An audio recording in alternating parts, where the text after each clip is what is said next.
The fourth one's a little more difficult. Well done, Elmo. What a good job. He is very pleased with himself. He caught all four of them on his neck. And the reason they use these neck muscles is when they're swimming around in the sea, they need to be able to find their prey, which is fish.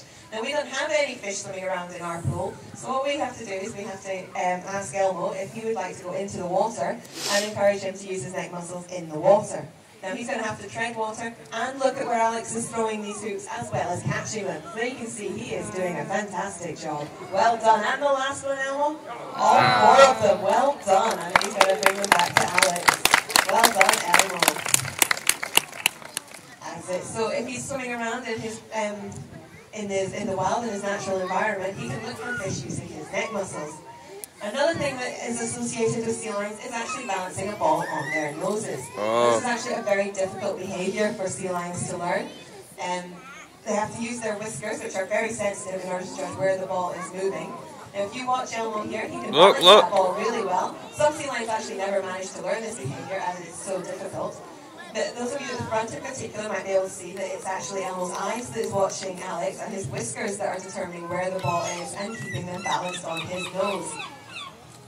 So he is doing very well. Well done, Elmo. He kept that balance for a long time. He's very proud of himself today. So like I said, these whiskers are very sensitive and they would be used in murky waters where a sea lion cannot see the fish and has to judge where they are by the different vibrations the fish set off. However, this would be in the water, so again we're going to ask Elmo if he'll go into the water and do this behaviour for us again.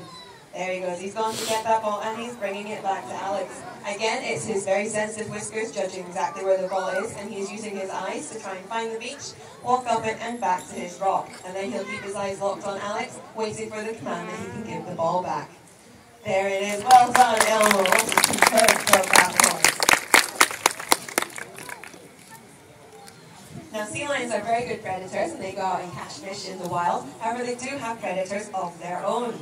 They have predators such as killer whales, and we don't like killer whales, but it's okay because it's not here at the zoo, Elmo. So, like I said, there's killer whales, but there's also another predator. Now, as you've seen, Elmo is really good at doing impressions. So we're going to ask him if he can do an impression of another predator that they would find in the wild. And I'm going to ask you if you can guess exactly what it is he's pretending to be.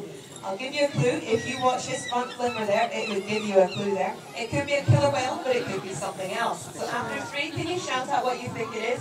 1, 2, 3. Shout! Alex, could you hear that? No, Alex has got a bit of water in her ears. She's been in the pool a bit too long. Can I ask you to shout that out again if you think you know what Elmo's pretending to be? 1, 2, 3. Shout! That's it. She heard you that time. So a killer shark a great white shark, bull shark, and a tiger shark would all hunt these guys in the wild. So Elmo, what will you do if you see a shark? That's it, you get out of the water, up onto your rock, and you hide away. Good boy. Killer whales and sharks cannot get out of the water, so the best defense for our guys, if they do see one, is to get out of the water and get as far away from those animals as he can. And one more thing that affects our sea lions, both here in captivity and also in the wild, is actually something called litter. I'm sure we all know what litter is.